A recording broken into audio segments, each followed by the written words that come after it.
Ya, ny fampidirana ny bokin'i Joela indray no hojerentsika nio bokin'i Joela. Jerentsika aloha voalohany mpanoratra hoe iza mpanoratra, dia ny zavatra misy aloha dia tsisy fantatra mihitsy ny momba azy. Zavatra anankiray ihany ny fantatra momba azy, ny anarany dia ny anaran'ny dadany hoe zanaky Petoela zany izy, fa tsisy fantatra koa hoe iza io Petoela io, ahoana momba io Petoela io tsisy an'izay. Ny dikan'ny hoe Joela dia Jehovah no Andriamanitra, zay zany. Le iôty io zany le ino moa zany fanafoezana an'le hoe Yahve, Yahou, de H sy anina sisa, fa le L Andriamanitra, fantatsika hoe L Andriamanitra. Jehovah no Andriamanitra, zay ny anarany Misy olona 12 ao amin'ny testamenta taloha mitondra ny anarana hoe Joela, fa tsy misy mifanaraka amin'ity mpaminany ity mihitsy ny toetrany sy ny zavatra ataony sy mombamomba azy azo antoka fa tsy ao anatin'ireo olona voalaza voatantara ao amin'ny testamenta taloha ireo zany i Joela, ty Joela mpaminany ity. Koatr'izay tsy misy mihitsy ny filazana mpanjaka. Tadiditsika le Isaia ohatra, nampitahintsika ny Isaia sy Hosea tamin'ny heriny dia milaza ny mpanjaka ny varatra sy ny mpanjaka ny atsimo izy hoe tamin'ny andro nanjakan'i Jerobabela, tamin'ny nanjakan'ny zao hatramin'ny Ezekia, fa neny Hosea tsisy an'izany. Dia zay Joela azafady, dia zay mahasarotra ny hoe Oviana izy no naminany. Ny fantatra fotsiny dia hoe tany Jody izy no naminany, aty amin'ny foko atsimo zany izy no naminany satria tsy misy filazana momba ny Israely any varatra mihitsy ao. Ary raha misy miteny areo hoe Israely dia ny teny hoe Israely ao anatin'ny bokin'i Joela dia lazan'ny vahoakan'Andriamanitra zany le Israely resahany eto, zany hoe tena le mponiny Joda fa amin'ny mahavahoakan'Andriamanitra azy no ilazany azy. Ohatra hitantsika ny hoe Israely zao amin'ny toko 2:17 hoe dia ho fantatrareo fa eo afovoan'ny Israely ary zany tombo Andriamanitrareo fa tsy misy hafa, tsy homenatra intsony ny oloko mandrakizay. Hitanareo le hoe eo afovoan'ny Israely zany tsy eo afovoan'le foko avaratra akory, fa eo afovoan'ny vahoakany Andriamanitra. Zay zany no tiany lazaina amin'io. Toko 4:2 koa dia miteny izy hoe angoniko ny jentilisa rehetra ka hoentiko midina amin'ny lohasan'i Josafata, ary eo ny ifandaharako aminy noho ny amin'ny Israely oloko sy lovako. Eto zao presizeny tsara mihitsy le Israely izy dia le oloko sy le lovako, fa tsy ilay foko atsimo akory zany, le foko avaratra akory no ilazany azy. Dia ny tenenantsika koa hoe aty atsimo izy maminany satria voatonona matetika ao ny Jerosalema, dia hita mihitsy zany hoe mponiny Jerosalema mihitsy ty Joela ity. Dia voatonona ao koa ny tempoly matetika. Misy milaza moa zany hoe mpisorona ihany koa izy tahaka ny Jeremia sy Ezekela, fa efa lazaintsika hoe tsisy fantatra momba azy, fa ny antony itenenana anazy hoe mpisorona dia izy le miresaka matetika momba ny tempoly ao Jerosalema. Dia nefany ny Jerosalema sy ny tempoly io zany mahavahoakan'Andriamanitra ny zanak'Israely noho ny fisian'ny tempoly sy ny fisian'ny tempoly ao Jerosalema izany. Fanamariana anankiray fotsiny momba ny boky mila azontsika, tsy fantatro ahoana ny nataonareo rehefa anina, satria amin'ny dikan-teny sasany izy dia ny andininy farany amin'ny toko 7 dia atambany amin'ny toko 2. Zay misy tsy mitovy zany ny versean'ny andininy sasany sy ny andininy dimy farany amin'ny toko 2, toko 7 dia atambany amin'ny toko 2. Ohatr'izao le izy ity zao ny toko 2, lasa farany amin'ny toko faharoa zany ty. Rehefa afaka zany de datsaka ny fanahiko amin'ny nofo rehetra de aminany ny zanakalahinareo sy ny zanakavavinareo lantitrareo anonofo zatovinareo ahita fahitana ary na ny mpanompo lahy sy ny mpanompo vavy aza de andatsahako ny fanahiko amin'izany andro zany, ary anisy fahagagana eny amin'ny lanitra sy ety amin'ny tany de raha sy afo ary setroka takosina. Io zany andininy 1, 2, 3 amin'ny toko faharoa baiboly, le baiboly protestanta mahazatra iny manao an'io. Toko faharoa andininy 720 ka hatramin'ny 730 de mitohy izy andininy 730 io 31. Ny masoandro ampidiana ho aizina ary volana ho rà alohan'ny hatongavan'ny andron'i Jehovah izay sady lehibe no mahatsiravina.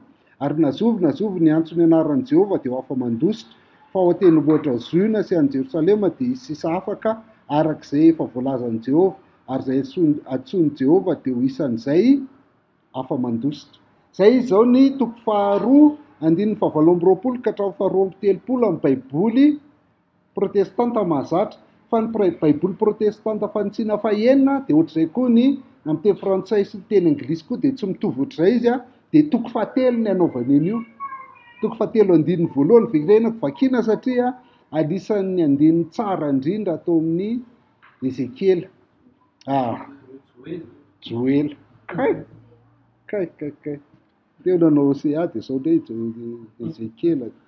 Rehefa afaka zany de androtraka amin'ny fanahiko amin'ny nofo rehetra de aminany ny zanakalahinareo sy ny zanakavavinareo anonofo ny zokiolonareo ary ahita fahitana ny zatovinareo, ary na mpanompo lahy sy ny mpanompo vavy aza amin'izany andro zany de androtsahako ny fanahiko.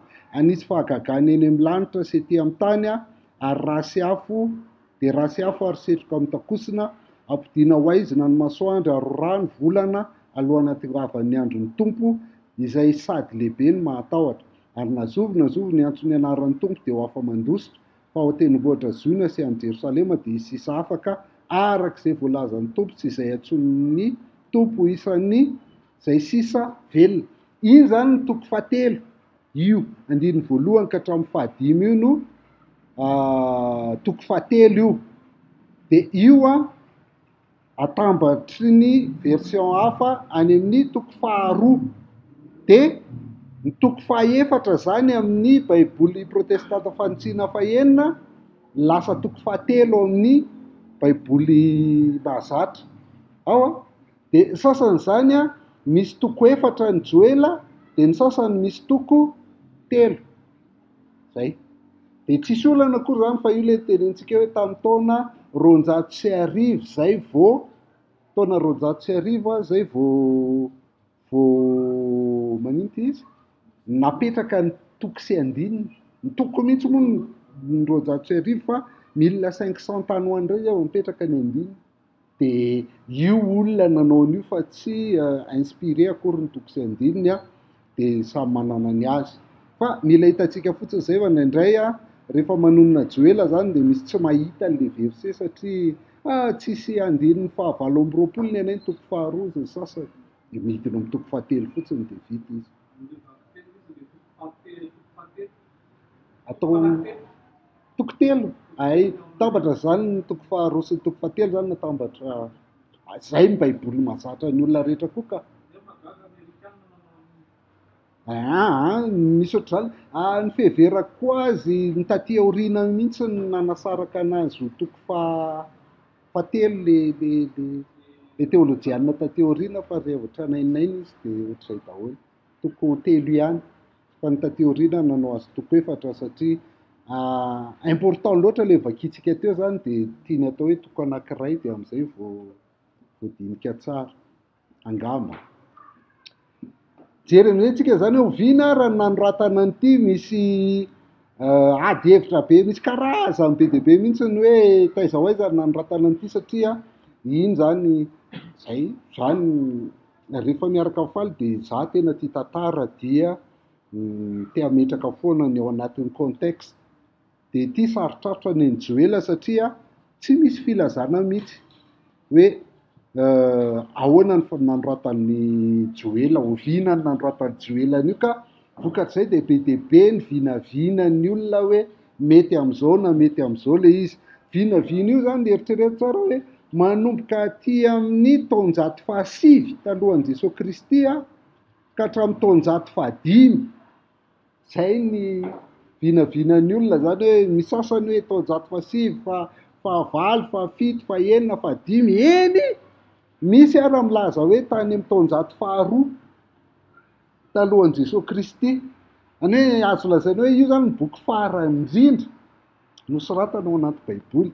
De ao ny misy mamaky ny fanontsinana fahenina azafady, ilay introduction, le sasiteny ny filazana azy eo, indray mijery. Vakiny hoe mitapa voalohany eo fotsiny vakiny azafady. Ny tompo Andriamanitra izany no hevitry ny anarana hoe Joela. Fotoana tsy nisian'ny mpanjaka fa fotoana nampisongadana kosa tany asa fisoronana no nahaveloman'i Joela. Heverina ho taorianan'ny fahavabona ny nanoratana ny bokin'i Joela noho ny filazana ao amin'ny toko faefatra ambin'ny faharoa amin'ny Israeloloko sy lovako izay nahelo ny tany amin'ny Jean-Christ. Zay. Ao, ho an'iny zany zao ny fanontsinana fahenina zany zao de hoe fatao aorianan'ny fahababona. Nahely tany amin'ny Jean-Christ le Israeloloko le vakitsika teo de hoe efa avy naparitaka tany amin'ny Jean-Christ izany. Sa manana ohatr'izany. Ao ilay tatsika zany ny position ety ambony tany satria tsika tsy tompon'le teny, tsy tompon'ny ainan'le izy, de misy foana ny karazana position rehetra, fa tsy olana akory zany fa mba samy manana ny azy raha zany no mijery an'le izy zany de ny famakiana ao anatiny no ijereko sakako hoe Oviana nanoratana an'io de milaza ny fitsaranany Sidona izy. Toko faefatra andininy faefatra hoe ianareo koa ry Tiro sy Sidona sy ry tanin'ny Filistina rehetra, inona ny tadiavinareo amiko? Amalifaty amiko va ianareo sa ahoana? Raha malifaty amiko ianareo de atsingeriko aingana eo andohanareo ny nataonareo. Io zany miresaka momba ny Sidona i Joela eto. De miresaka ny Edoma koa izy, fatatsika ny Edoma ny fireneny Esau taty aoriana zany. De andininy fahasivy ambin'ny folo amin'ny toko faefatra izy miresaka ny Edoma hoe ho tonga tany lao kosa Egypta ary ho tany hevitra foana Edoma noho ny fampahorianany taranaky Joda de ny nandatsahan'ny rany tsy manatsiny teo amin'ny taniny. Hay. De matory esahany io de mazava ho azy fa mbola teo zany reo firenena reo, mbola teo Sidona, mbola teo Edoma. Kanefany Sidona de fa rava tamin'ny 345 talohan'i Jesosy Kristy. Tamin'izay zany nandravana an'io tanàna fireneny Sidona io. De tsy maintsy zany talohan'io zany nanoratany Joela azy. Ary ny Edomita indray de nyroan'ny nabatehainy tamin'ny faran'ny taonjato fahenina talohan'i Jesosy Kristy. Satria teo afovoan'ny taonjato fahadimy rehefa maky ny malakitsika de zao ny lazay malaky momba ny Edomita zany avy eo hoe malaky toko voalohany andininy fahatelo hoe fa Esau no alako ka ataoko tany lao ny tendrombohiny ary ny lovany de natolotro ho an'ny ambodiany tany efitra. Hitanareo, lovany natolotro ho an'ny ambodiany tany efitra, efa rava zany ny Edomita eto amin'ny malaky toko voalohany andininy fahatelo. Efa rava izy fa midika zany hoe tsy hoe tena foana tanteraka tsisy intsony akory ny olona. Milazontsika fa ny Heroda mpanjaka ny fandimby rehetra tamin'ny andron'i Jesosy Kristy, filazantsara sy ny asan'ny apôstôly de Edomita. Zay ny tsy tiavan'ny Jiosy azy satria tsy Jiosy ireo fa taranaky Esau.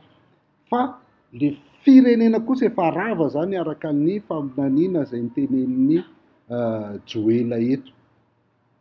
De milaza ihany koa izy ny sabeanina, ny fandravana ny fitsarana ny sabeanina andininy fahavalo amin'ny toko faefatra hoe amidiko lasa ny zanaky Joda kosa ny zanakalahinareo sy ny zanakavavinareo ary amidiny amin'ny sabeanina kosa reny de amin'izay firenena lavitra fa ny tompony efa niteny.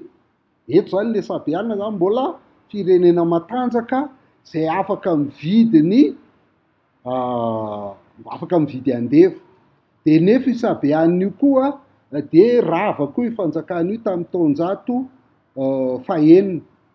De dikan'izay rehetrarehetra zay zany de tsy mitovy amin'ny za tena manentana foana ny olona maka ny baiboly protestanta fanitsina fahenina fa tsy mitovy proposition aminy amin'ity hoe tsy maintsy alohan'ny taonjato fahenina talohan'ny fahababoana zany io faminaniana io nitranga satria tsisy dikany filazana ny sidoniana, ny edomita ary ny sabeana raha ohatra ka aorianan'izay satria aorianan'izay efa tsy firenena tsony ireo firenena reo.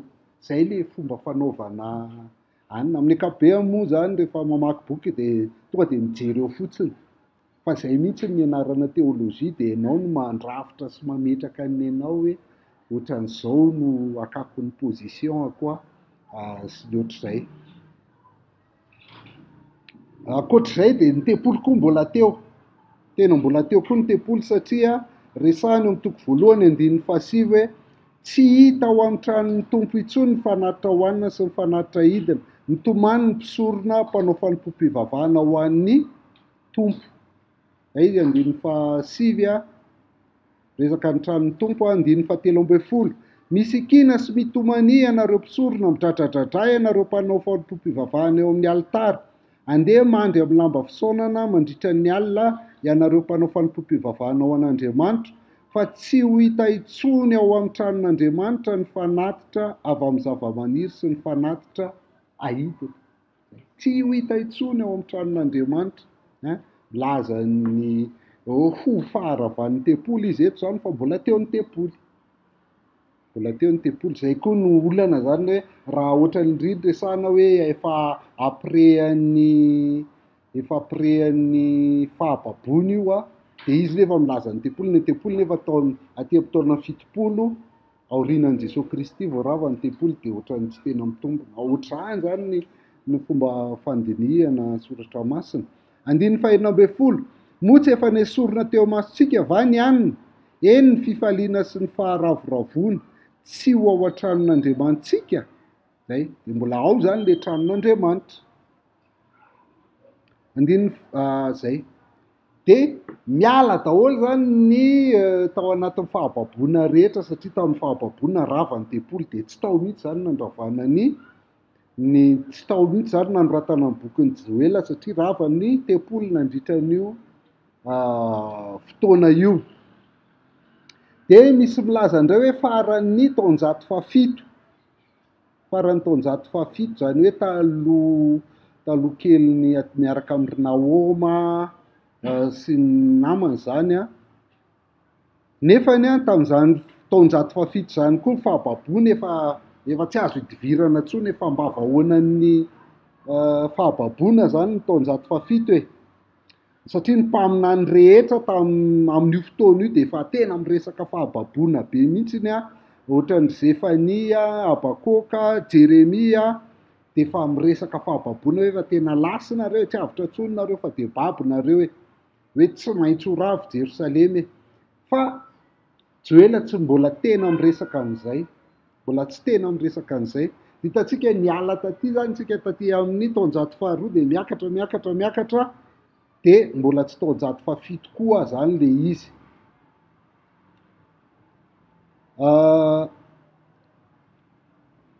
Amin'ny toko fahaefatra de be ny firenena zay tenenin'ny Joela zany ny fitsarana anazy ireo hoe ho tsarainy ireo fa ao anatin'ireo firenen'ireo nefa de tsy voalaza ny ampira lehibe, ny ampira anisan'ny ngeza be ao anatiny de Asiria sy Babilôna. Tsisy fitsarana amin'ny Babilôna zany dikan'izany Babilôna zany mbola tsy firenena tamin'io fotoana io. Zay moa mahatonga ny sasany miteny hoe efa tamin'ny andro Persia satria efa ravo Babilôna. Azonareo le débat ohatr'izay le izy. Ny Asiria koa nefa tsy voateny. Ny Asiria indray ny talohan'ny Babilôniana de mbola tsy voateny koa ny Asiria dikan'izany tsy tamin'ny andron'ny Asiriana. Tadidinareo ny Asiria no nitondra ny foka avaratra nanaparitaka amin'ny foko avaratra. Dia mbola tsy voaresaka koa ny asiriana ndika zany, mbola tsy tena rava koa zany ny foko avaratra ny Israely tamin'io fotoana io. Dia zay tsy nandritra ny fanjakan'ny asiriana sy ny babiloniana koa zany no nanjakany no naminaniny Joela. Ary na i Siria azy, Siria indray ohatra Siria diso, na i Siria koa ary dia talohan'ny asiriana, Siria dia asiriana, dia babiloniana, dia mediana sy persiana, dia grika, dia ny romanina. Ilahintsika zay empire zay rehefa mila maîtriser-tsika zay, dia zay ahafahantsika mahazo ny contexte ny testamenta taloha. Tamin'ny Daniel ny resahany azy tsara. Dia na i siriana koa raha tsy teneniny nefa i Amosa indray ny resaka momba ny Siria. Siria na ny arameana ozy izy amin'ny baiboly protestanta fanitsiana fahenina, tsy miteny hoe siriana izy fa arameana ny ilazany azy ao.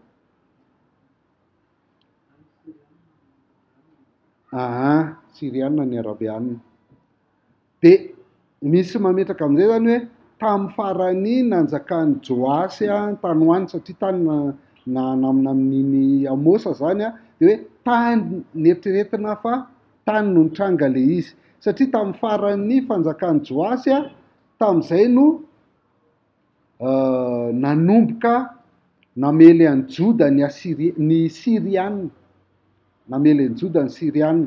Mpanjaka faharoa toko 12:7 ka hatramin'ny 7:7 miresaka an'izany hoe tamin'izany dia niakatra Hazaely mpanjaka ny Siria ary namely ny gataka nahazo azy, dia nizotra niakatra namely ny Jerosalema koa izy.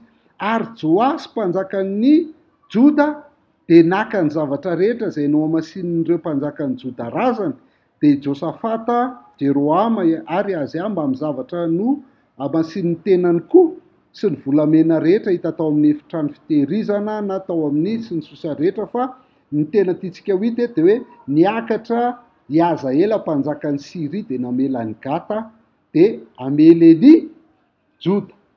Zay zany le contexte zany Joasy. Dia azo lazaina zany fa talohan'io mihitsy no nanjakany Joela, talohan'io fanafiany Siriany naminaniny zafady reraka koa reraka mihitsy zafady tsotra anareo Fampidirana. Tamin'io naminaniny Joela. Satria ny zavatra anankiray hita koa dia hoe mitovy amin'ny fahotana nataon'ny firenena, mitovy ihany ny fahotana zany izay ampangain'ny Joela sy ny ampangain'ny Amosa. Mitovy, zany hoe ny arakaraka teo zany Joela sy Amosa, fa Joela raha mety taloha kokoa ny Amosa zany. Dia mitovy koa ny fahotan'ny firenena, mitovy koa le firenena izay ampangain'ny Joela sy Amosa. Toko 7:5 ary nazovy ny antso ny anaran'ny tompo dia ho afa mandositra fa ao an-tendrombohitra Ziona sy an'i Jerosalema dia hisy sisa afaka arak'izay voalazan'ny tompo, ary izay antsoin'ny tompo dia ho isan'ny izay sisa velona. Zay ny tenen'ny Joela. Dia neny Obadia koa miteny ohatr'izay hoe fa ao an-tendrombohitra Ziona dia hisy izay sisa afaka. Ho fitoerana masina indray izany ka ho raisin'ny taranak'i Jakoba indray ny fananany. Dia hitantsika zany io fa ao an-tendrombohitra Ziona sy an'i Jerosalema dia hisy sisa afaka. Dia ato koa fa ao an-tendrombohitra Ziona dia hisy izay sisa afaka. Zany hoe azo antoka zany fa nifanaraka fanakaiky Joela sy Obadia. Amosa, Joela, Obadia dia mifanakaiky teo ny fotoana naminaniny. Taoriana kely ny Obadia zany izy tamin'ny fiandohan'ny fanjakan'ny Joasy. Dia Ezekela koa naka izay nolazainy zany mitovy amin'ny zavatra ohatr'izay koa ny zavatra nolazainy Ezekela 38:17 hoe zao nolazainy Tompo Andriamanitra, moa ianao va ilay nampilazaiko ny mpanompoka hatramin'ny fahiny dia ny mpaminan'ny Israely izay naminany ela tamin'izany andro izany ny ampiakarako anao hamely azy. Zay. de efa niteny koa izy zany am'le hoe mpaminany Israely zay naminany ela.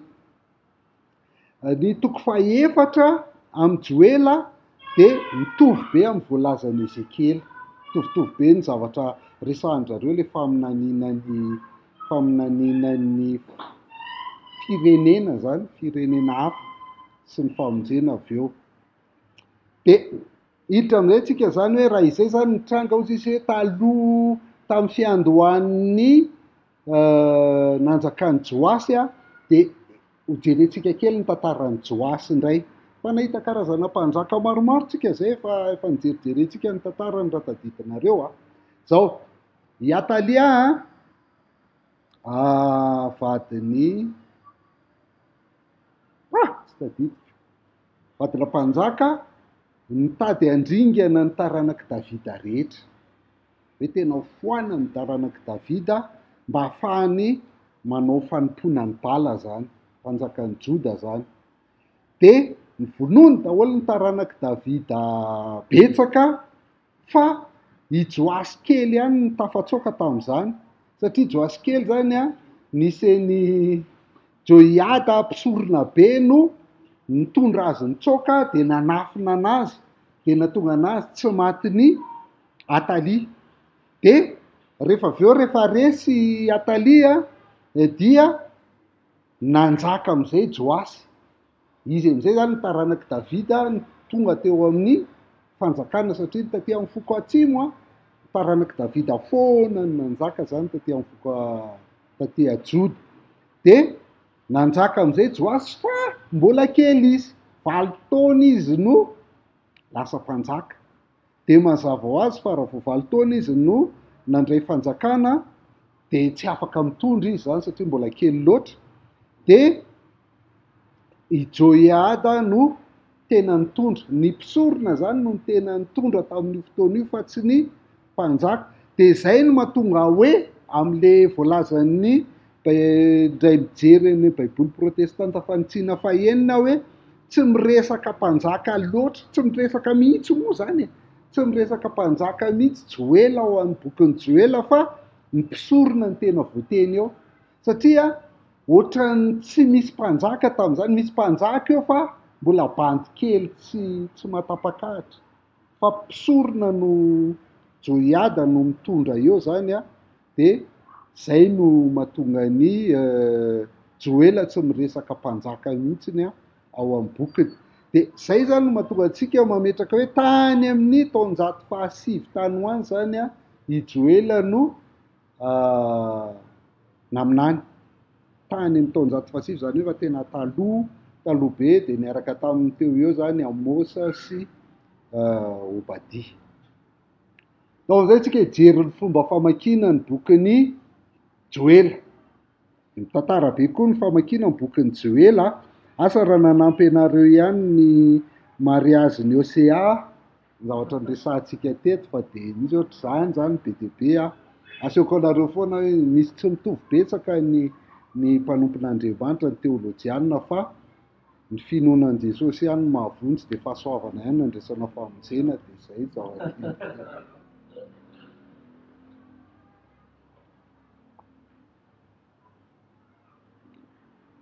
Ny boky mizara roa mazava tsara mihitsy ny bokin'ny Joela, ny toko voalohany sy ny toko faharoa hatramin'ny andininy fa 720 amin'ny toko faharoa.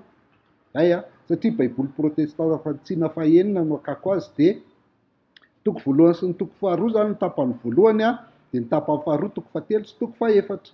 Fa raha le baiboly mahazatra izy zany de ny toko voalohany sy ny toko faharoa hatramin'ny andininy fa 720 de ny toko faharoa andininy fa 720 sy ny toko fahatelo. Misy tsy mitovy ohatr'izay le izy fa zay ny fandehany rehefa mamaky nareo mahita azy. Ny toko voalohany, resahan'ny toko voalohany de miresaka ny fanafihan'ny valala izy, hoe nisy valala tao Israely tamin'io fotoana io de misy indray milaza hoe tsy nisy valala akory tao fa sary fotsiny io, atsika milaza hoe valala, de misy milaza hoe ilazana fanafiana miaramila io fa tsy fanafiana valala zany fa mody ataony sarina valala le miaramila, kanefa mazava be fa valala eny an-tsaha le izy, valala mamotika ny tany, mamotika ny tanimboly reo valala reo, voasoratra tsara ao zany a, de ahafahantsika amin'ny teny hoe non tena valala io zany. Zay ny toko voalohany aloha zany dia fa valala nanafika tao amin'ny Israely. De ny toko faharoa indray a, eto ny tena misy karazany be dia be famakiana. Raha mamaky commentaire nareo de reto avy ny hita, mamaky zany mandray, oe mamaky zao indray ny an'ity, zao indray ny an'ity, zao indray ny an'ity. De niraisiko daholo le izy de tanisaiko aminareo fotsiny a aloha. Ny ina famakiana ny toko faharoa, ny voalohany de hoe valala ihany io na loza ohatran'ny teo aloha io, zay ny fijerin'ny voalohany. Ny faharoa indray de hoe fanazavana n'le valala teo amin'ny toko voalohany, ny toko faharoa hoe inona ny dikan'le valala teo amin'ny toko voalohany a, fanafihan'ny miaramila zay ho avy ao a-Joda. Zay indray ny sasany. Ny fahatelo a de hoe tamin'ny filazana n'ity loza faharoa ty a, de nibebaka ny vahoaka. Ny andininy voalohany ka hatramin'ny faha 11 zany teneny le loza faharoa, de ny andininy faha 12 ka hatramin'ny faha 17 a mibebaka ny vahoaka, de ny andininy faha 18 ka hatramin'ny faha 17 a de napiatra ny sazy am'izay Andriamanitra vokatr'izay. Zay ny fijery fahatelo zany a, misy karazany be dia be le izy. De ohatr'izao hoe de nisy koa ny anankiray hoe le valala tamin'ny toko voalohany zany a, de filazana ny andron'ny tompo amin'ny farany, ny andron'i Jehovah amin'ny farany. De ho an'ny zareo zany le tafika anjely no anao fitsarana, tafika anjely no anao fitsarana. De toy ny teo aloha ihany nibebaka ny vahoaka, Andriamanitra zany efa nanomana ny anjely a, efa nanao rassemblement ny anjely a, de mibebaka ny vahoaka ny fahadianina, de tsy nampiarin'Andriamanitra indray le fitsarana saika ampiariny amin'ny zanak'Israely a, satria mibebaka ny vahoaka. Zay ny fijery anankiray hafa ihany koa zany. De ny fijeriko azy, efa hitanareo zay de possible hoe mety zay ny fijerinareo de tsy maninona, fa ny fijeriko azy zany de le toko faharoa andininy voalohany ka hatramin'ny faha 12 zany de fanafiana miaramila, satria misy fampanenona andro. Tsy fijeriko fa mbola fijery hafa koa ty kaika, antsy ty le anahy. Satria hoe misy fampanenona anjomara ao. Amin'ny toko faharoa andininy voalohany de ozy izy hoe tso fihaozona ny anjomara, miatso mafy ao amin'ny tendrombohitry masina, aoka angovotra ny mponina rehetra amin'ny tany fa avy ny andron'ny tompo eny efa tongotra izany. De miaramila zany no hitsofana anjomara andeha hanafika. Zay filazana ny fihevin'ny fahavalo zany ny fitsofana anjomara. De zao no lazainy hoe avy any avaratra koa le fahavalo izy izy, fa any avaratra le fahavalo. Ary ilay avy any avaratra de ampanalavitiko anareo, karoako any amin'ny tany karakaina sady foana, ho any amin'ny ranomasina tsinanana ny lohalalany. Zay fahavalo avy any avaratra. De ny valala nefany a avy any atsinanana. Ny raha hitanareo ny Israely a, ahoana indray le sary, ny andrefana ranomasina Mediterranée, de ny avaratra misy ny Mesopotamia, ny atsimo a tonga aty amin'ny efitra Sinay de tonga ny Egypta, de ny atsinanana no misy tany. De matetika zany avy any atsinanana ny tonga ny valala. De ny mpaminany nefa milaza foana fa avy any avaratra ny fahavalo. De le teo nefa nilaza hoe avy any avaratra le izy, dikan'izay a miaramila zany ozy izy ry zareo a, io fahavalo tonga io fa tsy valala. Dia ny Jeremia toko voalohany andininy faraka amby folo dia miteny hoe dia hoy ny tompo tampoka hirohatra avy any avaratra ny loza anjonimponina rehetra amin'ny tany. Hitanareo, na Jeremia raha zany miteny hoe rehefa misy fanafiana nafika an'i Israely dia avy any avaratra foana ny fanafiana no miainga, avy any Arana Mesopotamia zany no midina menatsimo mandalo an'i Israely avaratra aloha zay vao any Joda. Efa niteny izany Jeremia. Dia teo koa nefany vakitsika teo hoe avy any avaratra le loza. Jeremia toko 4:4 manangana fa nefa manandrifa ny Joda, mantsira aingana aza mijanona fa izaho tonga loza avy any avaratra dia fandriganana be. Dika zany reto valala lazaina hoe valala avy any avaratra reto zany tsy logikana valala, satria ny valala tsy avy any avaratra fa avy any atsinanana, fa ny miaramila nafika an'i Israely no avy any avaratra. Jeremia toko 1:1 mantsira aingana hiala amin'ny Jerosalema ianareo zanaky Benjamina, tsofa eo tekoany anjomara ka manangana famantarana ao Bety Akerema fa misy loza sy fandriganana be miposaka avy any avaratra. Iny avy any avaratra, somary any atsinanana ny misy an'i Babilôna fa avy any avaratra izy no midina rehefa manafika an'i Israely. Dia zay zany lazaina hoe tsy valala io izy zareo fa tena miaramila anafika an'i Jerosalema mihitsy.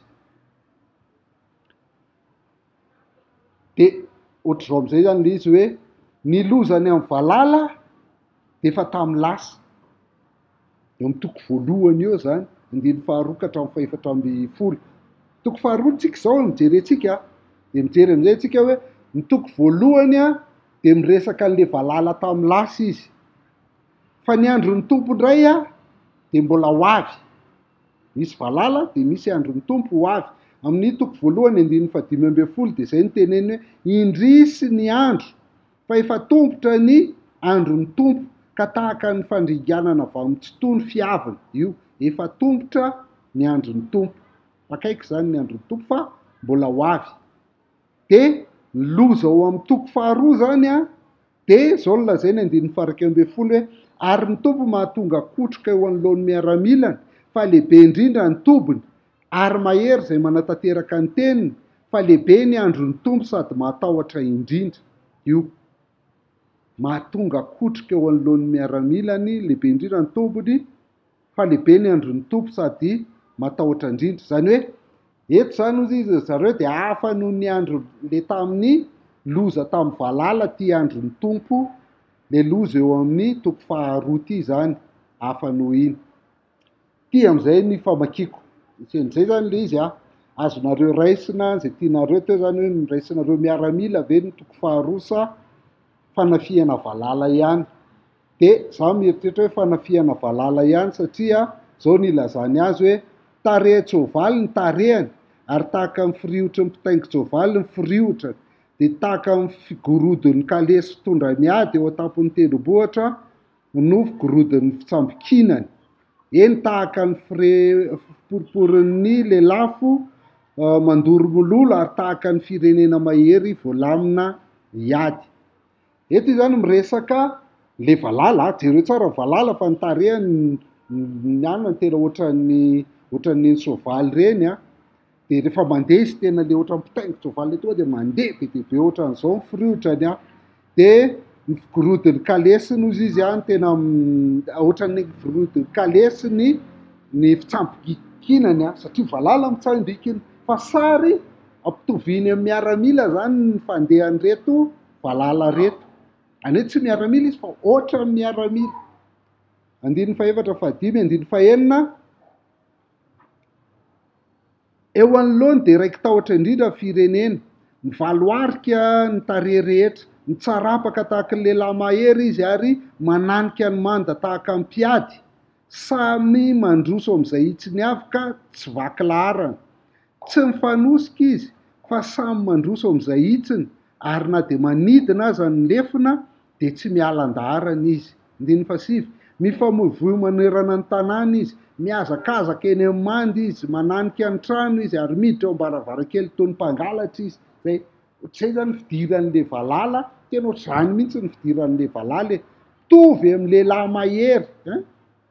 tovy amin'ny mpiady guerrier, tovy amin'ny rehetrarehetra ny fitragnany fa valala le izy. Io ampitahaina amin'ny miaramila ny mpanafika eto zany. Dikany raha ampitahaina amin'ny miaramila de tsy miaramila zany reo fa tahaka ny toy ny ile famakiana baiboly, tahaka miaramila izy fa tsy miaramila. Ary akoatr'izay de tsisy resaka herisetra mihitsy eto, tsy misy resaka rahalatsaka mihitsy eto, satria ny valala tsy mamono, tsy mandatsa-drà ny valala, fa mihinana ny tanimboly fotsiny ny ataony. Fa mahafaty ihany izy fa tsy mandatsa-drà akory. Zay. De io zany mahatonga antsika miteny hoe valala mandrava ny tanimboly io toko 2 andininy 1 ka hatramin'ny 212 io. Eto aloha nareo zany de mijery fotsiny de mino fotsiny nareo, rehefa tonga any mamaky nareo de hitanareo le izy valala tokoa ve ty ry faly sa miaramila. Mahita miaramila ianao de azo hojonona ho any amin'ny afo be ava de toute façon nanosona ary ianao tsy lasa any. Valala mandrava ny tanimboly io zany de lazaina fa miaramila ny Jehovah reo valala reo, miaramila ny Jehovah reo valala reo fa valala le izy. De reo miaramila reo zany lazaina hoe valala.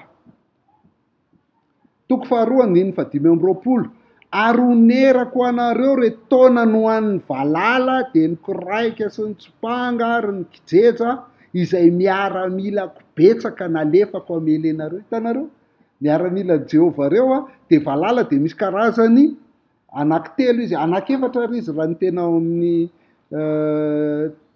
teny hebreo, karazana valala efatra izy de zay nandikany anazy hoe misy ny valala de misy ny kiraika de misy ny sopanga de misy ny kijeja. Zay ndray alefan'Andriamanitra animbany tanimboly de rehefa aveo izy hoe onerako anareo izy le taona no hoan'ireo fa manome fampanantenana Andriamanitra ty amin'ny 520. De toko 2:1 iny am'izay ary le anjomara, satria le anjomara filazana ny fiavian'ny fahavalo, filazana ny fanangonana ny miaramila. De zao le izy hoe rehefa miteny izy hoe tso fiahozona ny anjomara, me tso mafy ao amin'ny tendrombohitry masina, aoka angovotra ny mponina rehetra amin'ny tany, fa avy ny andron'ny tompo, eny efa atombotra izany. De le antso anjomara eto zany de antso amin'ny fibebaka. Io resantsika eo amin'ny heri no resaka anjomara io de fa hitanareo zany ny anjomara eto ohatr'izao ny fitrangan'ny anjomara de ho azonareo izy rehefa tonga ny fotoanany. Antso amin'ny fibebahana io fa tsy antso hoe tsy alerta hoe misy manafika, fa fibebahana. 5:50 ny mbola miteny an'izay ihany izy hoe tso fiahozona ny anjomara, manamasina andro fifadikanina miatso fivoriana masina. Io le hoe manamasina andro fifadikanina miatso fivoriana masina io zany antso amin'ny fibebahana. Zay zany le resaka anjomara fa tsy resaka miaramila anafika. Fa raha miaramila ny anafika nefa ianao ny fahadianina, eo ianao ny raisina. Ianao raha misakafo resiko maika iny miaramila de hoe tsika tsisy hinan-kanina mihitsy. Voaka amin'ny sabotsy raha sitrapon'ny tompo ny fifadikanina de hitanareo ny fandehana. Mbola tsy miresaka an'io izy aloha am'izay fa eto zany le fifadikanina eto raha iresaka kely momba an'izay de ohatr'izao hoe fanehoana ivelany ny ao anaty.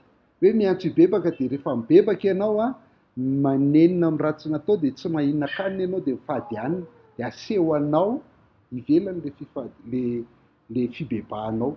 Zay ny dikan'ny le izy eto. Lazaina koa eo amin'ny 5:20 zany fa avy any antsinanana ny valala, efa hitantsika teo zay nefany le fanafiana avy any avaratra. Ny miaramila nefa ny manafika avy any avaratra fa ny valala manafika avy any antsinanana. Ao tsika io zany manahirana kely io de ahoana zany. De zay mahatonga anazy hoe fahavalo reto matoa avy any avaratra fa raha valala reto de avy any antsinanana. Ahoana ireny anazavantsika azy? Hitafika fotsika nazavana position tsika. io le toko faharoa andininy faharoapolo. Ary ilay avy any varatra dia mpanalaviriko anareo. Izy zany le mpanafika avy any varatra. Le valala io a, raha le valala, fa normalement ny mpanafika avy any varatra dia miaramila. Lay avy any varatra dia mpanaviriko anareo ka horoahako ho any amin'ny tany karakaina sady foana, ho any amin'ny ranomasina tsinanana ny lohalalany, ary ho any amin'ny ranomasina ny drefana ny vodilalany. Hiakatra ny amaimbony ary sototra fofondratsiny fa efa nanao zava-dehibe izy. Eo. Ndraso aloha azavaitsika ve io? De eto zany tsika mahita tsara, tonga avy any varatra ozy izy ireo, raisitsika hoe valala zany. Raha miaramila reo a, de le miaramila zany ohatr'izao, raha raisina miaramila zany ny famakiana an'io a, tonga avy any varatra le miaramila, de nefa rohan'Andriamanitra ho any amin'ny tany karakaina sady foana, any ety amin'ny efitra Sinay. Roahany makany atsimo a lay avy any varatra, de roahany koa any amin'ny ranomasina tsinanana, de roahany koa any amin'ny ranomasina andrefana. De homaimbo reo miaramila reo, hiakatra ny amaimbony a, de sonotra fofondratsiny. Fa reo miaramila reo nefa ny alohan'izay de efa misy zavatra ataony, efa manimba ny Israely, efa nanimba ny Jola. Zay zany izy raha miaramila. De misy ady be zany ety nefa tsy miresaka raha latsaka mihitsy izy.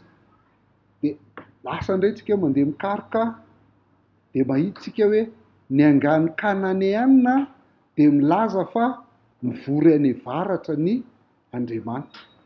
Reo Andriamanitra, satria misy Andriamanitra be dia be ho any kananeana zany a, de hoe mivory any varatra ny kananeana, de rehefa any zany ny fivoriany a, de any izy no manapaka ny hoavin'ny tany. Hoe ataontsika an'izao ny tany, ataontsika an'izao ny tany. Kananita io Israely io zany, avy any varatra izy no mahatonga loza. De io angano io ny raisin'ny Joela eto. Ilazany hoe ny tompony naniraka an'ireo valala ireo, de hitantsika teo fa ireo valala ireo tenenin'Andriamanitra hoe miaramilako. Ao a, zany hoe izy mihitsy naniraka an'ireo valala ireo, de ilazany Joela zany azahoany reto olona mpanompo bala reto, mpanaraka ny kolotsaina kananeana reto hoe ho avy avy any varatra izy, satria le Andriamanitra no maniraka avy any varatra an'ireo valala ireo. Sary zany le avy any varatra. Ohatra hitantsika an'izany zao Salamo 8:102 hoe avy mahafinaritra sady fifalian'ny tany rehetra ny tendrombohitra zony eo amin'ny ilany avaratra, tanànan'ny mpanjaka lehibe. Tanareo, eo amin'ny ilany avaratra, zany hoe any amin'le fitoerana misy an'Andriamanitra zany a no ilazany an'io tendrombohitra zony io. Isaia 4:7-7. Miteny anakapo ianao hoe hiakatra ny an-danitra ary asandratra eo ambonin'ny kitan'Andriamanitra ny seza fiandrianako, ary hipetraka eo amin'ny tendrombohitra fiaonana any amin'ny farany avaratra. Tia lay mpanjakan'ny Babilôna tia, tadiditsika le Isaia 4:7 le Lucifera. Le Lucifera io resahany eo io.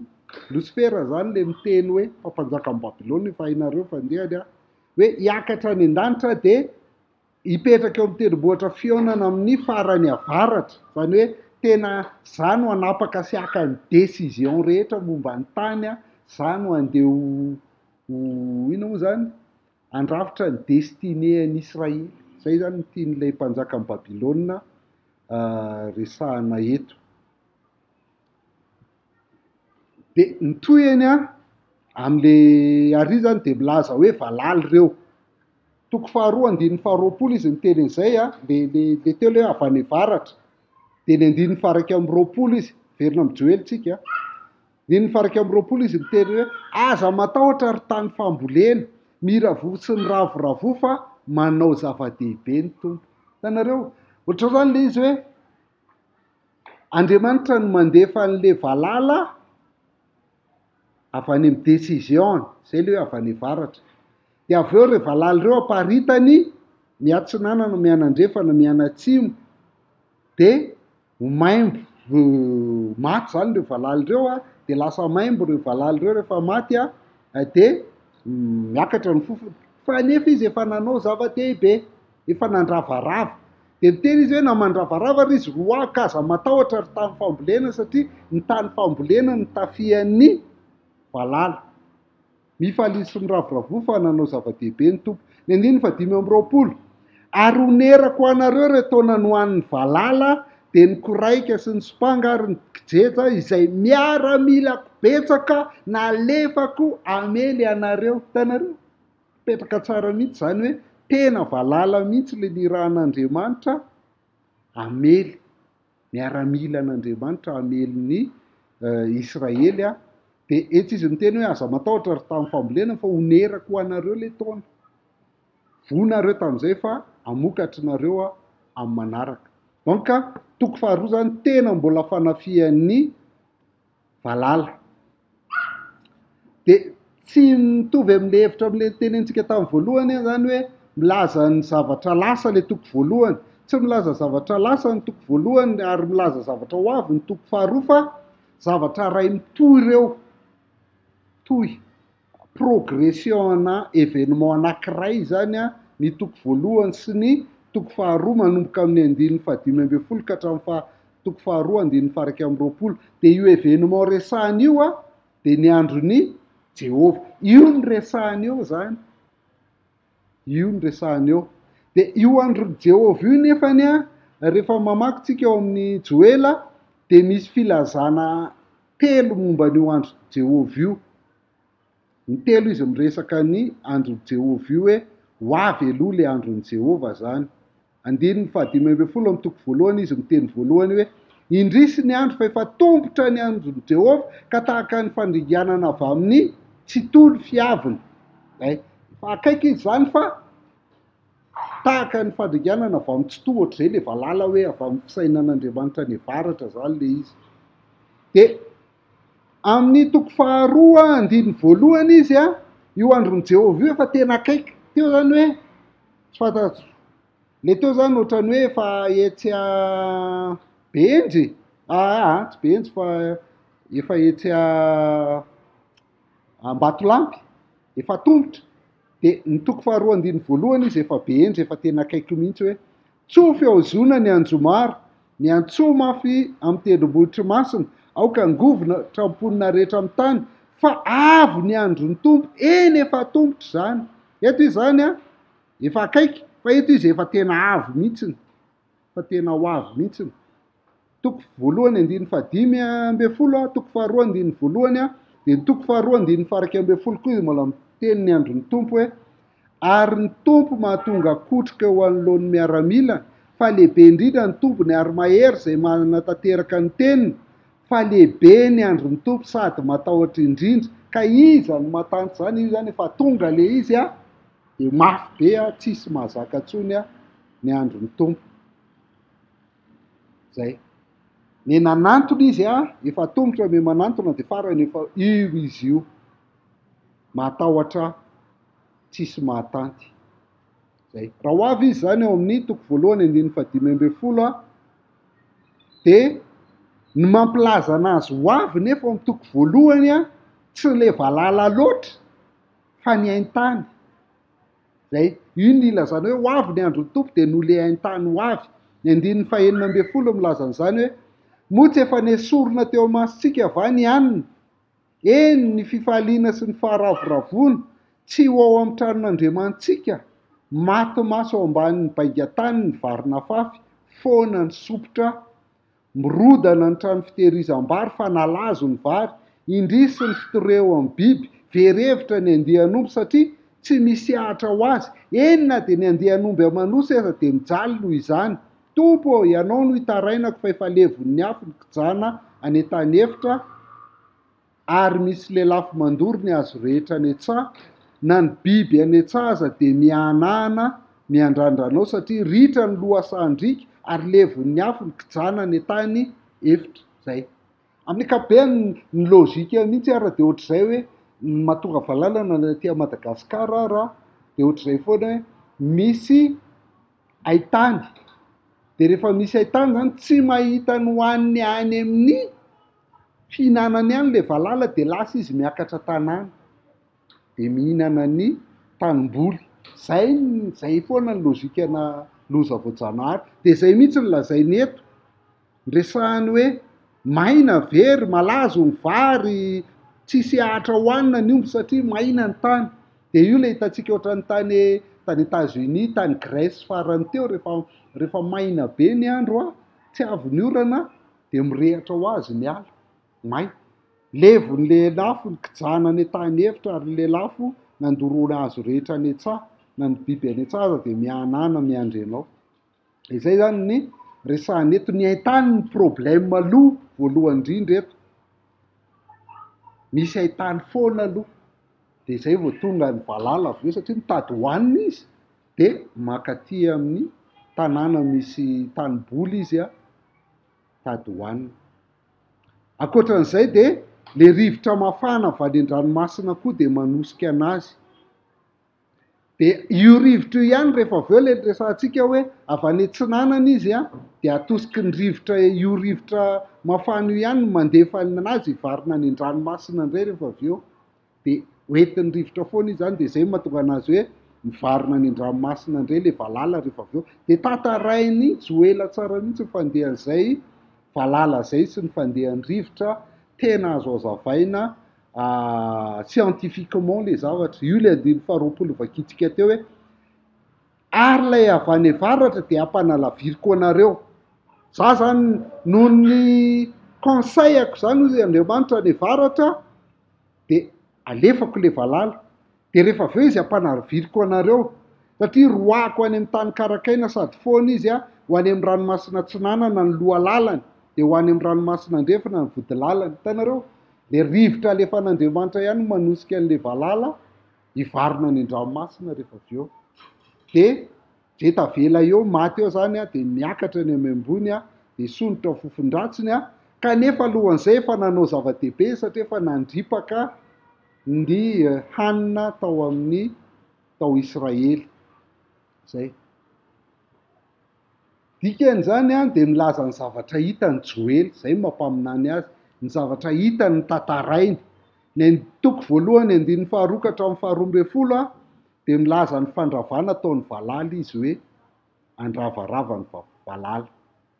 De ny toko andininy fahatelo ambin'ny folo ka hatramin'ny fahaefatra ambin'ny folo amin'ny toko voalohany ihany de vokatry le fandravana ataon'ny valala de ny vory ny vahoaka ny tarainy, ny fona amin'Andriamanitra zany. Zao lazainy andininy fahatelo ambin'ny folo hoe misikina ka mitomany ianareo mpisory, midradradraday ianareo mpanao fanompoam-pivavahana eo amin'ny alitara, andeha mandry amin'ny lamba fisaonana mandritra ny alina ianareo mpanao fanompoam-pivavahana ho an'Andriamanitra, fa tsy ho hita intsony ao amin'ny tranon'Andriamanitra mifanatitra avy amin'ny zava-maniry sy mifanatitra hidina.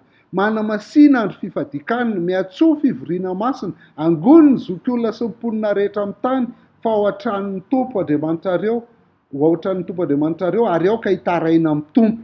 Hitanareo, eto zao le resahany mpisorona mpanao fanompoam-pivavahana ny resahany, fa tsy miresaka mpanjaka mihitsy izy satria le mpanjaka mbola kely, Joasy zany. De resaka izy hoe manamasina mitaraina izy aoka hibebaka amin'ny Tompo ianareo, de ny vory zany ny vahoaka hitaraina eto. De teo amin'io fivoriana io zany nandritra n'le vahoaka mitaraina io no nilazany Joela ny faminaniana.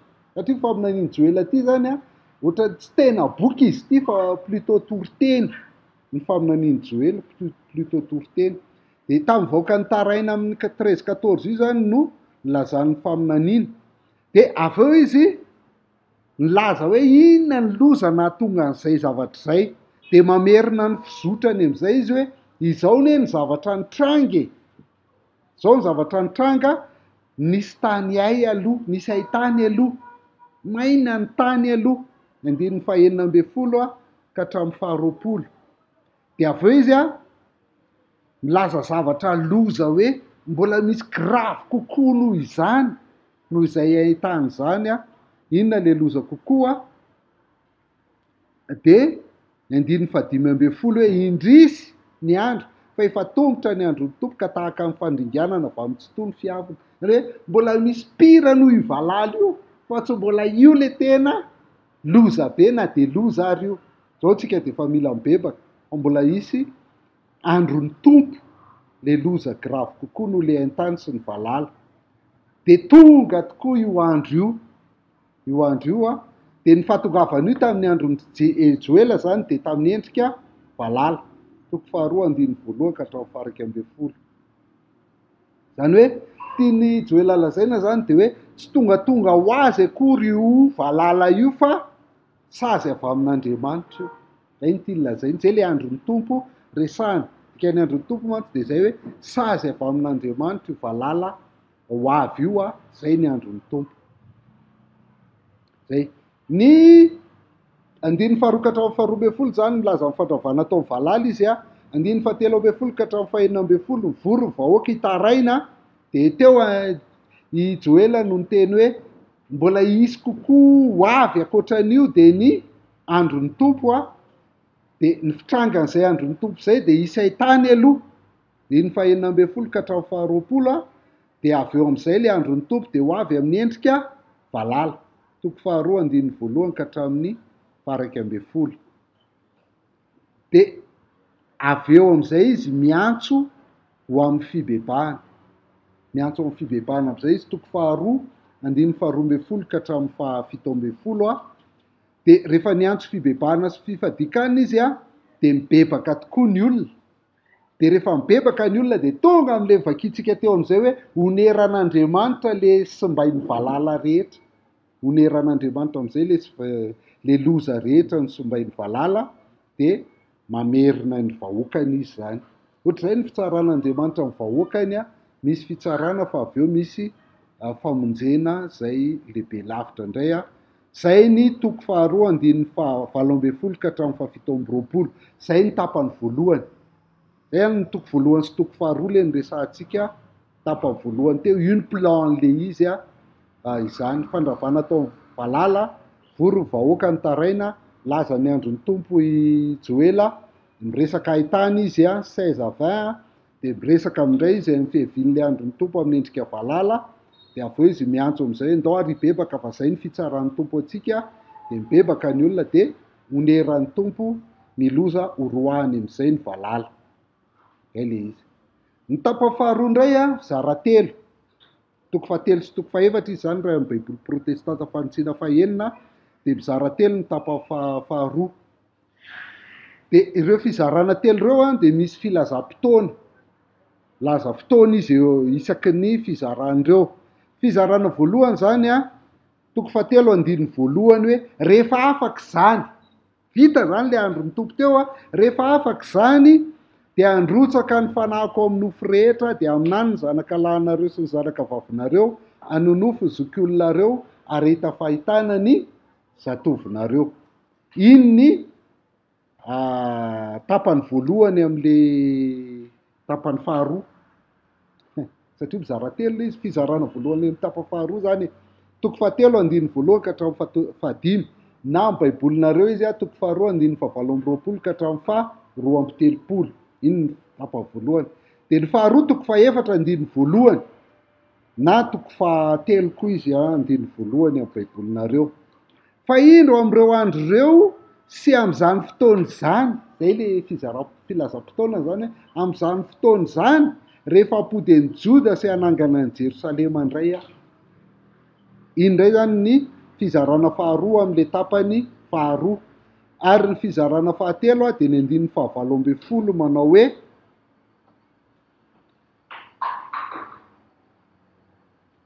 amin'izany andro zany. Hitanareo misy izay fiteny zay foana hoe amin'izany andro zany.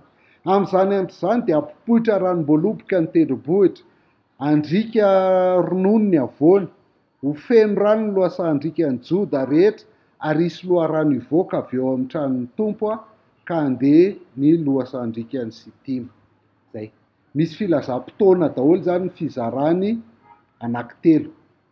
De ohatr'izao ny plan le izy hoe famonjena ny toko 7 resaka famonjena izy dia miresaka fitsarana izy amin'ny toko faefatra andininy voalohany ka hatramin'ny fafito amby folo mireritely foana izy amin'izany fotoana izany amin'izany andro izany. Dia ny toko faefatra manomboka amin'ny andininy fahavalo amby folo ka hatramin'ny farany amin'izay miresaka famonjena indray izy, famonjena, fitsarana, famonjena. Io moa zany dia vakianareo miaraka be rehefa anina dia izay ny tsarako azy tsara ahafahanareo mahita ny fizaran'le izy hoe nisy fitsarana aloha dia avy eo nisy famonjena. Jerentsika ilay famonjena eo amin'ny toko fahatelo. Ny famonjena ao amin'ny toko fahatelo zany milaza ny firotsahan'ny fanahy izy. Dia zava-dehibe mihitsy eto ilay hoe mirotsaka satria ilay fanahy io efa nisy ihany tamin'ny testamenta taloha fa tena olona tsongaina ny mba mahazo ny fanamasina tamin'ny testamenta taloha. Fa amin'izany andro izany, io ilay niraisin'ny Petera aty amin'ny asan'ny apôstôly toko faharoa, amin'ny andro farany ozy izy Petera, dia hirotsaka izy. Ao tsy mitete intsony ohatran' izany tonga dia mirotsaka ohatran'ny ranonorana dia mahazo daholo ny karazan'olona rehetra. Zay. Dia ilay vahoakan'Andriamanitra rehetra lasa maminany avokoa. Izany zany tena mampiseho hoe ekônômia vaovao izay ilay izy. Tena vanim-potoana vaovao indray io vanim-potoana io, ary izay ilay vanim-potoana farany. Fa resahantsika eto hoe izay ny vanim-potoana farany, tsisy aorianan'izay intsony izany fa izay ilay hoe amin'ny andro farany. Dia lasa afaka maminany daholo vahoakan'Andriamanitra rehetra. Dia ho voavonjy rehefa tonga ny andron'ny tompo ireo olona vahoakan'Andriamanitra maminany ireo ho voavonjy.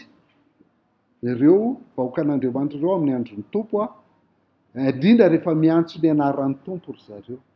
Miantso ny anaran'ny tompo no hovonjena hozy izy. Dia io koa niraisin'ny Paoly ao amin'ny Romanina toko fahafolo andininy faraka ambin'ny folo hoe izay miantso ny anaran'ny tompo no hovonjena. Resaka ny toko farany indray tsika zany ilay famonjena amin'ny tapany farany andininy fahavalo ambin'ny folo ka hatramin'ny fafito amby roapolo. Miverina indray ny filazana ny fanomezana ny fanahy eo fa amin'ny endrika kisary indray ny ilazany azy eto. Tery zany ilay izy ilay rano mirotsaka ohatran'ny orana. Fa eto amin'ny toko faefatra andininy fahavalo ambin'ny folo dia ny sary anehoany azy indray dia loharano mivoaka avy amin'ny tempolo. Hitanareo io ihany ilay nalainy Ezekela ilay ary amin'ny Ezekela toko faefapolo ka hatramin'ny fahavalo amby efapolo ilay makamo be mamaky azy. Tsy nakamo be namaky an'iny dia ako tena kilekare tena voaraiko tsara iny. Rehefa manao apokalipsy mazava tsara iny rehefa avy eo manao apokalipsy. Dia fa nisy an'ity koa tao ka nisy loharano mivoaka dia mandeha hozy izy dia eny ankitrokely dia avy eo manasa-dranjo dia avy eo farany difotra izy. Misy an'io loharano io dia i Joela koa efa niteneny io fa avy loharano mivoaka amin'ny tempolin'ny Joela ity no nakany Ezekela iny dia iny nalainy Jesosy Kristy ary amin'ny Maty toko fahafito hoe fa izay mino aho izy dia hisy loharano velona miboiboka avao akibo. Dia ny fanahy izay efa omena izany fa ny fanahy mbola tsy omena satria Jesosy mbola tsy niditra tamin'ny voninahitra. Dia milaza fanahy koa zany izy eto loharano mivoaka amin'ny teopoly mba hanadio ny vahoakan'Andriamanitra. Io loharano io zany manadio ny vahoakan'Andriamanitra. Dia hitariny io ny fahamasinan'ny tempoly. Zany hoe tsy hijanona eo amin'ny tempoly fotsiny ilay fahamasinana fa hitatra any amin'ny firenena manodidina.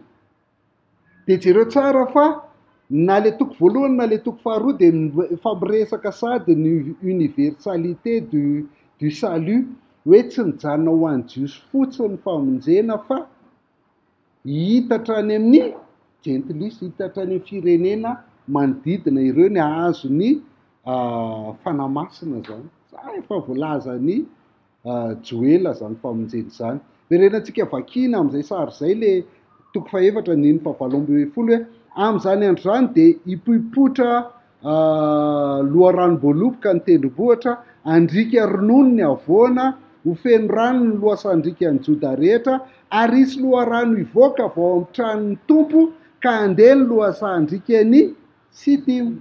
Io zany ilay resahany hitanareo ilay miresahany Isaia toko fadimy amby dimapolo miresaka fahasoavana izy hoe avianareo izay mangeta eto izy vidiana rano misotro ronono dia vidio ilay izy fa tsy amin'ny volana amin'ny arena, resaka fahasoavana zany le ranom-boaloboka, le ronono sy ny zavatra rehetra ho avy ao amin'ny vahoakan'Andriamanitra. De voaka vao amin'ny tepoly io loharano io a, de mandena ny lohasandrika sitima, zany hoe sitima hoe tena sarotra ny mijery azy fa hoe hatrany amin'ny firenena lavitra indrindra de ho tratran'io loharano io daholo. De tongatra aty Madagasikara io loharano io, satria io loharano io de tsy loharano fa loharano. Fanambaran'Andriamanitra Jehovah tongatra aty io loharano io. De ny toko fahaefatra andininy voalohany ka hatramin'ny fahafito ambin'ny folo resaka fitsarana. Fitsarana faran'ny jentilisa, zay ny resahany eto hoe ho tsaraina ny jentilisa. Fa ireo jentilisa ireo alohan'ny hitsarana azy de hitambatra ireo hamelon'ny vahoakan'Andriamanitra.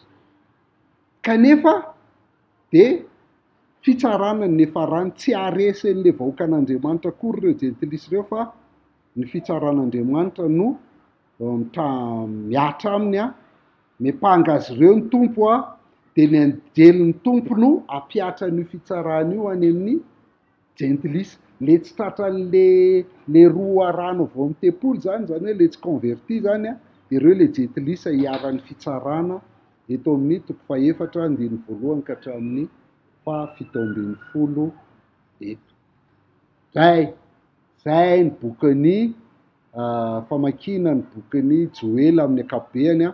Aka lesona anankiray tsika, raha ihany lesona resitsika fa afaka maka lesona tsika efa teneniko teo ihany, ampahany teo ihany resaka fanamasina ny andro farany, fanresantsika teo ny resaka fitaran'ny filazantsara, ny fahasoavana ny vahoakan'Andriamanitra ny amin'ny jentilisa sy ny rehetra. Fa ny manery anahy de zao hoe amin'ny mampaminany ny Joela sy noho izy miteny amin'le vahoaka nanao fanekena tamin'Andriamanitra zao. Ny olona resahan'ny Joela eto zany de vahoakan'Andriamanitra, mpon'ny Joda, miresaka amin'ireo izy mpaminany ny ran'Andriamanitra. De azony Joela atao tsara ny mampifandray ny loza voajanahary amin'ny andron'ny tompo. Zay amin'ny mampaminany azy, satria le mpaminany tiako lazaina eto zany de zao hoe mbola tsy feno ny fanambarana, mbola ao anatina progression de la révélation izy amin'izao fotoana izao. De afaka manao an'izany izy hoe io loza voajanahary io ange ka misy zavatra tian'Andriamanitra ho tenenina amintsika amin'ny alalan'io loza io Ary na iamosa koa ara de nanao ohatr'izany hoe ny zavatra mitranga, le loza voajanahary mitranga, de misy zavatra tian'Andriamanitra mpitenenina antsika, satria ireo olona hitenenan'Andriamanitra ireo de mbola tsy manana baiboly feno. Fakazo ve tsika? Mbola tsy manana baiboly feno ireo, fa Jeremia ara mbola mpaminany irana ilaza ny tian'Andriamanitra pitaina amin'ny alalan'ny contexte misy tamin'izany fotoana izany. Zay tena mila azontsika tsara zay le progression de la révélation. Amosa nanao ohatran'io, Amosa toko fahaefatra andininy fahaenina ka hatramin'ny faha 11 hoe izao kosa no efa ataoko anareo, nataoko mitsako tsy misy ianareo. Tanareo tena baiboly ke le mitsako tsy misy. Nataoko mitsako tsy misy ianareo tany an-tanànanareo rehetra, ary nasiako tsy fahampikanina tamin'ny fonenanareo rehetra, nefa tsy niverina tamiko ihany ianareo ny tompo. Tanareo efa ataon'Andriamanitra miatra le zavatra, ny tanjona hiverenana aminy. De le mpaminany zany no miteny an'izay. Andininy fahafito, izao anefa no nampiatona ny ranon'orana tsy ho ambinareo. Raha 3 volana sisa tsy ho fararano, mbola tsy tonga ihany le izy. Koa tamin'ny tanàna ray de nampilatsahako ranon'orana, ary tamin'ny tanàna ray hafa kosa de tsy mba nampilatsahako. Ny tsaharay de nilatsahany ranon'orana, ary tsaharay hafa kosa tsy mba nilatsahany de maina. Zany nanao an'izany rehetrarehetra zany izy Andriamanitra. De niverimberina tamin'ny nivembena ny tanàna roa amatelo, tady rano tany amin'ny tanàna iray, kanjo tsy afaka etaeta izy. Kanefa tsy niverina tamiko ihany ianareo ny tompo. Amosa koa miteny zany hoe reny loza mitranga reny a ny tanjony reny de ny iverenanareo amiko. Satria nareo tsy manana baiboly de alefako ny loza voalohany, fa avy eo alefako ny mpaminany anazava ny dikan'le loza. Ao a mbola toizantsika ihany ny Isaia Amosa azafady. Wow! Lapsus zany. Efa nasiko tamin'ny vary mainan'ny hafanana sy maty fotsy ianareo, ny tanimbolinareo maro, ny tanimboalobokareo, ny aviavinareo ary ny azo olivanareo de ny hoan'ny valala. Inona to nefa tsy miverina tamiko ihany anareo. Mbola tsy feno ny révélation mampiasa loza voajanahary Andriamanitra, mampiasa mpaminany izy ampibebahana ny olona, nefa tsy miverina tamiko ihany ianareo. 14 efa nandefasako areto mandringana tahaka n'ilay tany Ezipta ianareo, novonoko tamin'ny sabatra ny zatovinareo sady ny baboina koa ny soavalinareo, napiakariko eo ambavorinareo ny amaimbo ny tobinareo, kanefa tsy miverina tamiko ihany ianareo. Mbola hiditra mositsika rehefa any defa mba hitanareo zany hoe zay le izy. Progression de la révélation. Ny faraky ambin'ny folo, efa nisy tanàna noravako teo aminareo tahaka ny nandravan'Andriamanitra Sodoma sy Gomora, ka efa tahaka ny forohana nosariana tamin'ny hafa ianareo, nefa tsy mbola miverina tamiko ihany ianareo ny tompo. Hitanareo a, misy valala, misy Covid, misy varimaina, misy kere, nefa tsy mbola miverina tamiko ihany ianareo ny tompo. Zay tonga de zay foana ny andikan'ny olona anazy. Fa Jesosy anefa nampitandrina hoe tsy voatery vokatry ny fahotana manokana foana reny loza voajanahary reny. Tsy voatery vokatry ny fahotana manokana foana reny. Lioka 7:1 ka 15. Tamin'izany andro zany de nisy sasany teo zay nanambara tamin'i Jesosy ny anjoro Galiliana zay naharoaro ny Pilaty tamin'ny fatin'ny rany. Fa Jesosy namaly azy hoe everinareo efa ireny Galiliana reny manota mihoatra ireo Galiliana rehetra, satria niaran'izany zavatra zany tsy hoy aho aminareo fa ratsy mibebaka koa ianareo rehetra de ho ringana toy izany koa. Ary reny 12 reny zay nianjeran'ny tilikambo tao Siloama ka maty, everinareo fa mpanota mihoatra noho ny olona rehetra zay monina ao Jerosalema reny, tsy hoy aho aminareo fa ratsy mibebaka ianareo de ho ringana tahaka izany koa. Tsy hoe zany raha vao misy loza de misy fahotana foana de fa raha ny oloko. Fa zay petraka ho an'ny olona rehetra foana ny fibebahana, tsy amin'ny alalan'izany fa amin'ny alalan'ny teniny zay efa feno ampitenenany antsika, de tsika mpanompon'Andriamanitra ny asainy manambara an'izany. De na misy reny na tsisy reny de tsika ny andrasan'Andriamanitra de ny iverenan'ny olona amin'ny foana. Zay le izy. Fa tsy hoe voatery tsy maintsy zany foana akory no mitranga. Ny Apokalipsy koa milaza fa ny loza voajanahary k'Andriamanitra amin'izay firenena mikombo. Milaza hoe ny dikan'le loza voajanahary de mariky ny fahatehezeran'Andriamanitra amin'ny olombelona mpanota rehetra. Fa na izany ary io mariky ny fahatehezeran'Andriamanitra de mitaona ny olona hibebaka reny. Taonany olona hibebaka ireny zavatra ireny. De ny toko faharoa amin'ny andininy 12 atao amin'ny Joela, de zay mihitsy zavatra lazain'ny Joela, ka na de kehitriny aza hoy ny tompo de miverena amiko amin'ny fonareo manontolo. Zay foana zany ny andrasan'Andriamanitra. Miverena amiko amin'ny fonareo manontolo amin'ny fifadikanana sy ny fitomaniana ary fitaraina, ny dika zany hoe tsy mody miverina. Fa tena le avao anaty mihitsy hoe tena tsy mahina-kanina, tena manenina mihitsy ianareo, tena mitomany, tena mitaraina. Zay ny fiverenana. Fa tsy hoe mody miverina mody tsy misakafo akory. Ny fonareo ny triatriary fa aza amin'ny fitafianareo de miverena amin'ny tompo Andriamanitra reo. Hitanareo izy mazava be mihitsy le resaka fifadikana sy fibebahana eto hoe tsy zavatra ivelany izy fa zavatra ao anaty. Fa io anaty io no miseho ivelany amin'ny fifadikana, amin'ny fitomaniana ary amin'ny fitaraina. Zay le principe. fa mamindra fo sy miatra izy eto mahafinaritra be de averiny foana io teny io efa hitantsika io le tamin'le resaka Ezekela toko 7:20 mamindra fo sy miatra izy maro-po sady be famindram-po ary manenina ny amin'ny loza iza mahalala raha mba hanenina ihany izy ka hamela fitahina ao aorinany de efa natitra avy amin'ny zavana maniry sy fa natitra hidina ho an'ny tompo Andriamanitra reo de hitantsika fa araky le plan nasehontsika teo fa mibebaka tokoa reto zanak'Israely reto mibebaka tokoa reto ary zay le andron'ny tompo ny andron'ny tompo fitsarana ho an'ny vahoakan'Andriamanitra fa rehefa miverina any ny vahoakan'Andriamanitra mahazo fitahina fa ny andron'ny tompo fitsarana ho an'ny jentilisa fa tsy mety mibebaka ny jentilisa de aringa zay ny andron'ny tompo ty zao le apokalipsy 7:20 hoe nefa ny olona sisa tsy matin'ireo lozy ireo de tsy mibebaka ny ala tamin'ny asan'ny tanana tsy mabebaka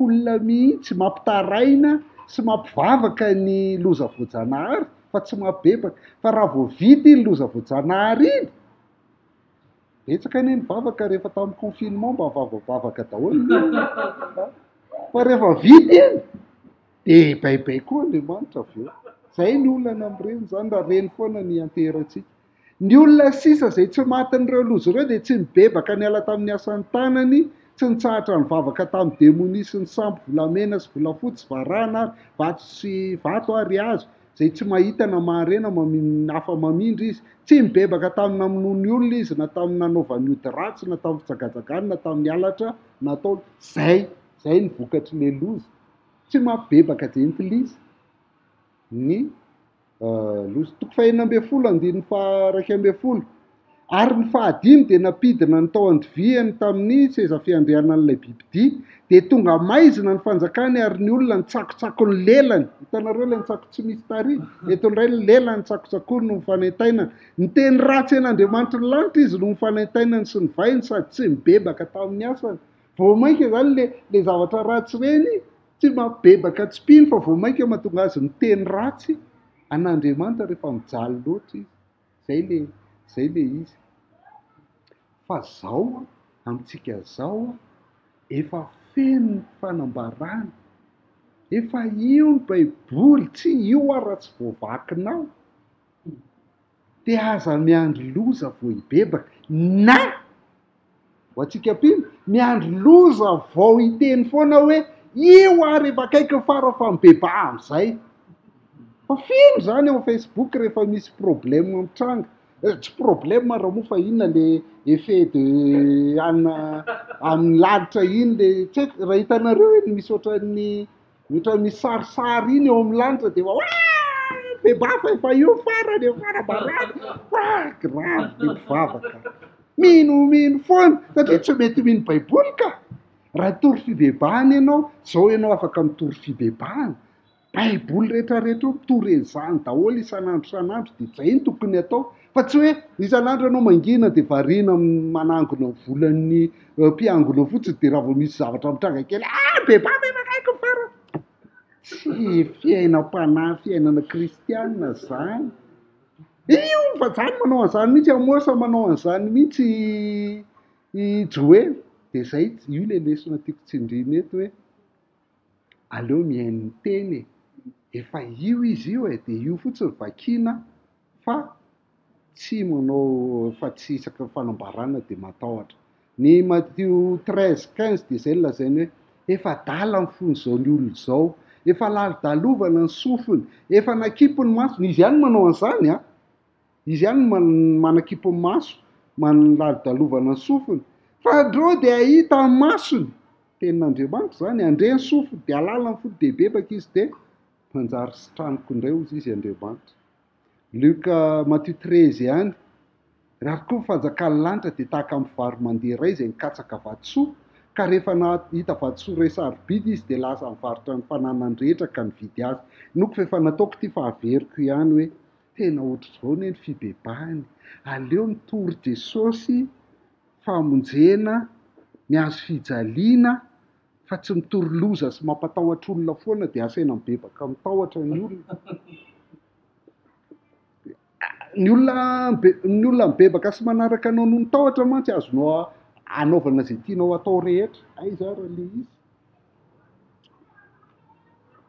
Zay ny gravy am'ireny ary zay ny mahatonga ny olona manao an'ireny zavatra ireny dia avy eo lasa andevoziny le anina.